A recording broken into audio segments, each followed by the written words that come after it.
मोहतरम हज़रात, कुर्बानी करने का सुन्नत तरीक़ा क्या है? बहुत से लोग कुर्बानी में ख़ता करते हैं और बहुत सी कमियां कुर्बानियों में रह जाती हैं। वो या तो उन्हें मालूम नहीं होता या फिर वो एहतियात से काम नहीं लेते। कुर्बानी करने में ख़ासकर ख़याल रखें कि सुन्नत तरीक़ा होना चाहिए। जो किताब व सुन्नत में बताया गया है कुर्बानी का तरीक़ा, उसी पर हमें कुर्बानी करना चाहिए। अगर मालूम नहीं है तो फिर किसी से मालूम कर लेना चाहिए। मुअज़्ज़ज़ सामिईन हज़रात, आज मैं आपको कुर्बानी का सुन्नत तरीक़ा बताऊंगा कि सही तरीक़ा क्या है, जो सुन्नत तरीक़ा है कि जिस तरीक़े पर हमें कुर्बानी करना चाहिए।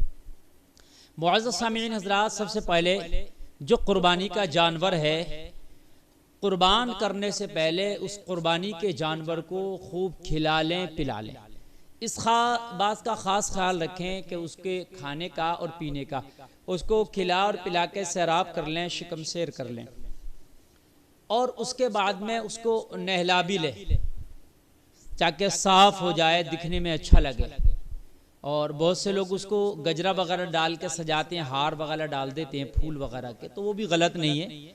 अगर उसको सजाएं तो और अच्छी बात है। वो नुमाया नज़र आना चाहिए, दूसरे जानवरों में खूबसूरत नज़र आना चाहिए और जाजिबे नज़र होना चाहिए, यानी नज़र देखे तो उसको देखने को मन करे, खूबसूरत।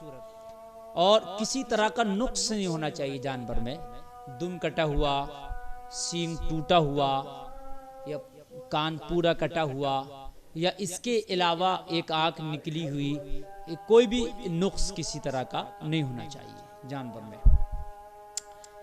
अब जानवर आपने तैयार कर लिया कुर्बानी का और आपको अब कुर्बान करना है, तो खून उसका गलियों में, नालियों में ना बहे, सड़कों पे, रास्तों में ना बहे, उसके लिए थोड़ा गड्ढा कर लें।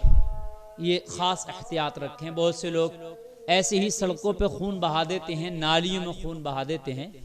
उस चीज़ का एहतियात रखें कि उस खून को किसी एक जगह जो है गड्ढा कर लें ताकि वो गड्ढे में खून एक जगह इकट्ठा हो जाए, उसे बंद कर दिया जाए। अच्छा, गड्ढा करने की सहूलत नहीं है इस सूरत में, जैसे शहर वगैरह में, तो फिर उसको ऐसे रोड पे ना बहाया जाए कि वो रोड पे आने जाने वालों को परेशानी हो और उनको दिखे कि ये खून पड़ा हुआ है। फिर किसी ऐसी जगह उसको बहा दिया जाए जो दूसरे लोगों को तकलीफ का बाइस ना बने। आप कुर्बानी के जानवर को लिटाएंगे, उसका गर्दन और सीना जो है क़िबला रुख होना चाहिए। इस बात का ख़ास ख्याल रखें कि सीना उसका और उसका जो गर्दन का रुख है वो मुंह जो है उसका क़िबला रुख होना चाहिए।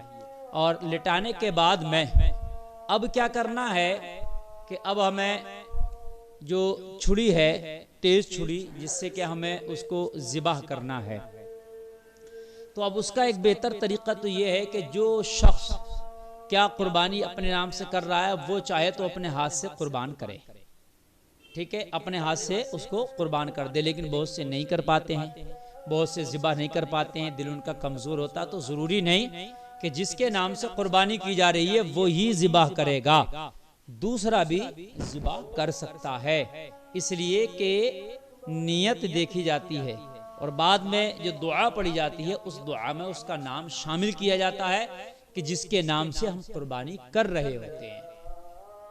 तो मुअज़्ज़ज़ सामीन हज़रात, अगर खुद करे तो ठीक है, अच्छी बात है, लेकिन अगर खुद ना कर पाए तो दूसरा भी ज़िबा कर सकता है, कुर्बान कर सकता है। तो अब तरीक़ा यह है कि जानवर को जैसे लिटा दिया आपने, उसके हाथ पैर बांध लिए, चारों पैर उसके बांध लिए। अब बांधने के बाद में उसको पहले ये दुआएं पढ़ना है। औज़ु बिल्लाहि मिनश्शैतानिर्रजीम, बिस्मिल्लाहिर्रहमानिर्रहीम। इन्नी वज्जहतु वजहिया लिल्लज़ी फ़तरस समावाति वल अर्ज़ हनीफ़न वमा अना मिनल मुशरिकीन।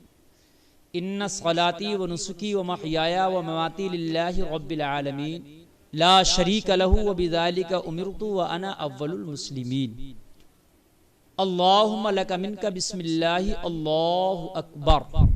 ये पढ़ करके उसको कुर्बान किया जाए, यानी ज़िबा किया जाए, छुरी उसके गले पर चलाई जाए। और उसके बाद में चारों रगे कट जाना चाहिए। इस बात का खास ख्याल रखें, जो 4 रगे होती हैं गले की, ये चारों काट देना चाहिए और उसके बाद जो नीचे का हिस्सा है वो जुड़ा रहे। और जब चारों रगे कट जाएं और जानवर जो है मुकम्मल तरीके से ठंडा हो जाए, उसका फड़कना बंद हो जाए, यानी उसकी जान निकल जाए, तो अब ये दुआ पढ़ेंगे बाद में, यानी कुर्बान करने के बाद में ये दुआ पढ़ेंगे। कौन सी? अल्लाहुम्मा तक़ब्बल मिन्नी कमा तक़ब्बलत मिन खलीलिका इब्राहीम अलैहिस्सलातु वस्सलाम व हबीबिका मुहम्मदिन सल्लल्लाहु तआला अलैहि वसल्लम। ये दुआ पढ़ी जाएगी। अब अगर किसी दूसरे की जानिब से कुर्बानी की जा रही है, यानी कुर्बानी करने वाला खुद नहीं है, अपने हाथ से जिसने कुर्बानी की थी वो दूसरे की जानिब से कुर्बानी है, किसी और ने ज़िबा किया है और किसी और के नाम से किया है, या कई नाम होते हैं, एक जानवर में 7 हिस्से तक होते हैं बड़े जानवर में, तो उसका तरीका यह है कि अल्लाहुम्मा तक़ब्बल मिन्नी की जगह खाली मिन पढ़ेंगे, अल्लाहुम्मा तक़ब्बल मिन। अब जिसकी जानिब से है, एक है करने वाला कुर्बानी एक की जानिब से है या कई लोगों की जानिब से है, मिन के बाद में उन तमाम लोगों का नाम ले दिया जाएगा। अल्लाहुम्मा तक़ब्बल मिन फला फला फला फला फला फला, इस तरीके से फिर वही दुआ ऐसी पढ़ी जाएगी, कमा तक़ब्बलता, जैसे आगे को है, कमा तक़ब्बलता मिन खलीलिका इब्राहीम अलैहिस्सलातु वस्सलाम व हबीबिका मुहम्मदिन सल्लल्लाहु अलैहि वसल्लम। ये तरीका है। बहुत से लोग यहाँ खता ये करते हैं कि आम रिवाज देखा गया है कि छुरी पड़वा लो इमाम साहब से, कुर्बानी कर दे, तो वो छुरी जो होती है, जो वो खंजर जिससे क्या ज़बाह करते हैं, वो किसी इमाम मौलाना या किसी भी पढ़े के पास जाते हैं, भाई पढ़ दो, और वो उन्होंने पढ़ दिया और वो ले गए और उससे ज़बाह कर दिया। जबकि ये जो दुआ है वो ज़बाह करने के बाद ही पढ़ना है। जो कुरान की 2 आयतें मैंने पढ़ी वो ज़बाह से पहले पढ़ना है, और अल्लाहुम्मा लका मिनका बिस्मिल्लाह अल्लाहु अकबर कह के ज़बाह करना है। लेकिन अल्लाहुम्मा तक़ब्बल ये जो दुआ है ये कुर्बान करने के बाद में पढ़ना है। तो जो एक बार में पहले छुरी पढ़ा लेते हैं वो तरीका गलत है। यानी अगर आप किसी इमाम के जरिए से वो दुआ पढ़वाना चाह रहे हैं तो फिर उसको वहीं खड़ा कर लें और वो जो कुरान की आयतें हैं उससे पहले वो पढ़े और उसके बाद में जब कुर्बानी हो जाए तो फिर ये दुआ पढ़े, जो अल्लाह की बारगाह में कबूलियत के लिए दुआ की जाती है। ये तरीका है। और कुर्बानी में मिसाल के तौर पर घर में ऐसा होता है, पिछले साल अब्बू के नाम से कर दी थी तो लोग कहते हैं इस साल अम्मी के नाम से कर दें, दादी के नाम से। ऐसा कुछ नहीं है। घर में जितने लोग हैं उनमें जो मैन आदमी है, जिसके हाथ में घर है, घर का मुखिया है, उसी के नाम से कुर्बानी हर साल करें। आप अलग अलग नाम डालने की जरूरत नहीं।